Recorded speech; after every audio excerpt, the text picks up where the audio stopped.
சமூகத்தில் பெண் குழந்தைகள் சந்திக்கும் மௌன வலிகள். இங்கே நான் சொல்லும் பல விஷயங்கள் பல பெண்களுக்கு நடந்திருக்கலாம். ஆனால் அவர்களை தவிர இது வேறு யாருக்கும் தெரியாது.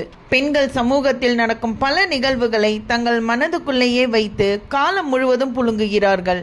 அந்த பெண் குழந்தைக்கு இது எந்த வயதில் நடந்தது தெரியுமா?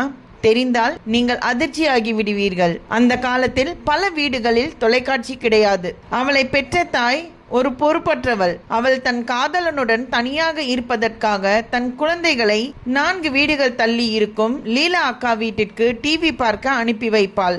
லீலா அக்காவிற்கு ஒரு அண்ணனும் ஒரு தம்பியும் இருந்தார்கள். லீலா அக்காவிற்கு ஒரு சிறிய குழந்தை இருந்தது. அந்த குழந்தை தூங்குவதற்காக அந்த வீட்டில் ஒரு தொட்டில் இருந்தது. இந்த பெண் குழந்தை அங்கே செல்லும் போது தானும் அந்த தொட்டிலில் அமர்ந்து ஆட ஆசைப்பட்டது.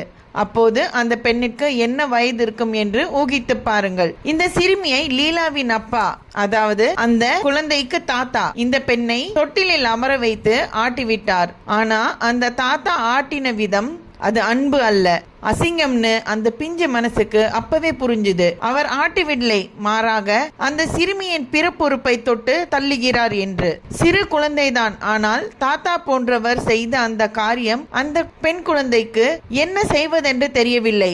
பயத்தில் தொட்டிலில் இருந்து கீழே இறங்கி அழுதுகிட்டே வீட்டுக்கு வந்தது. ஆனா காதலனுடன் இருந்த அந்த தாய்க்கு குழந்தை ஏன் அழுகிறதென்று புரியவில்லை. நான் வந்து கூப்பிடுவேன்ல, அதுக்குள்ள ஏன் வந்தேன்னு அடிச்சு மறுபடியும் அதே நரகத்துக்கு அனுப்புறாங்க. அந்த குழந்தைக்கு சொல்ல தெரியவில்லை. ஒவ்வொரு ஞாயிற்றுக்கிழமையும் அந்த தாய் தன் சுகத்திற்காக குழந்தைகளை லீலா வீட்டிற்கு டிவி பார்க்க அனுப்புவது வழக்கம். அடுத்த ஞாயிறு வந்தது. குழந்தை போக மறுத்தது, அழுதது.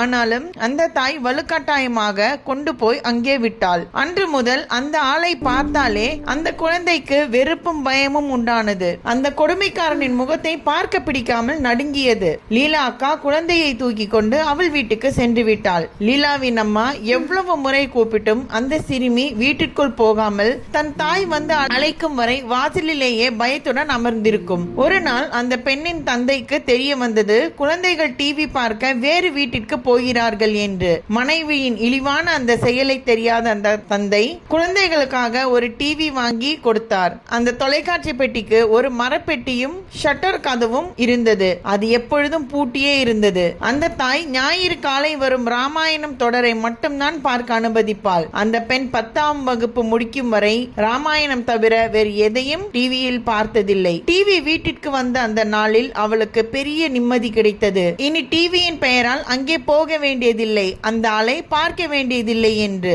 வருஷங்கள் போச்சு. அந்த பெண் வளர்ந்து கல்லூரிக்கு படித்துக் கொண்டிருந்த போது அந்த முதியவர் இறந்து விட்டதாக செய்தி வந்தது. பலர் அழுதாலும் அந்த பொண்ணு மனசுக்குள்ள ஒரு நிம்மதி, மனதிற்குள் ஒரு பெரும் மகிழ்ச்சி உண்டானது. ஒரு முறை தன் சகோதரியுடன் ரோட்டில் வந்து கொண்டிருக்கும் பொழுது லீலா அக்காவும் அவர் தாயும் அந்த பெண்ணை பார்த்து, என்னை தெரியுதா, ஞாபகம் இருக்குதா என்று கேட்டார்கள். வாழ்க்கையில் மறக்க முடியாத காயங்களை கொடுத்த அந்த குடும்பத்தின் ஒவ்வொரு முகமும் ரத்தத்தில் ஊறி போயிருந்தது. ஆனால் தெரியாது என்று சொல்லி நகர்ந்து விட்டாள் அந்த பெண். அவளுடன் வந்த அவள் சகோதரி அவர்களிடம் கூறினாள், அவள் இங்கே யாருடனும் பேசுவதில்லை, பலரை அவளுக்கு நினைவில்லை என்று. அதை கேட்டு அந்த பெண் மனதுக்குள் சிரித்தாள். இன்றும் இந்த நினைவுகள் ஒரு வரி கூட மாறாமல் அவள் மனதில் இருக்கிறது என்றால் அந்த சிறுமியின் பிஞ்சு மனதில் அது எவ்வளவு ஆழமாக பாதித்திருக்கும், எவ்வளவு தாக்கத்தை ஏற்படுத்தி இருக்கும். பாலியல் கொடுமை செய்த அந்த ஆளுக்கு இது நினைவிருந்ததா என்று தெரியாது. ஆனால் பல வருடங்கள் ஆகியும்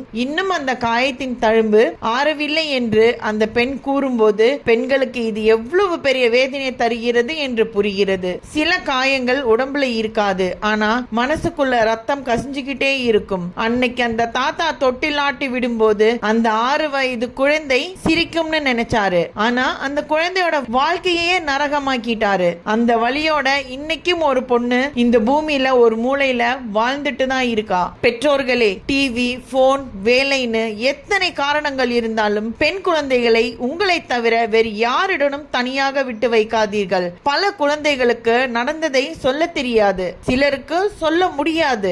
மிக குறைந்த குழந்தைகளே வெளியே சொல்லுவார்கள். அவர்கள் சொன்னாலும் சொல்லாவிட்டாலும் குழந்தைகளுக்கு ஒரு முறை இந்த தழும்பு வந்துவிட்டால் காலம் முழுக்க அது ஆறாது. உங்க குழந்தையை நீங்க காப்பாத்தலைனா வேறு யாரு காப்பாத்துவா? சிந்தித்து பாருங்கள். இதை உங்கள் நண்பர்களுக்கு ஷேர் செய்யுங்கள். அவர்களும் பெண் குழந்தை வைத்திருந்தால் குழந்தையின் மனதில் தழும்பு வராமல் பத்திரமாக பார்த்து கொள்ளட்டும். இது போன்ற உண்மை சம்பவங்களுக்கு நமது சேனலை சப்ஸ்கிரைப் செய்யுங்கள். மறக்காமல் பெல் ஐகானை கிளிக் செய்து ஆல் என்று கொடுத்து விடுங்கள். மீண்டும் அடுத்த வீடியோவில் சந்திக்கலாம்.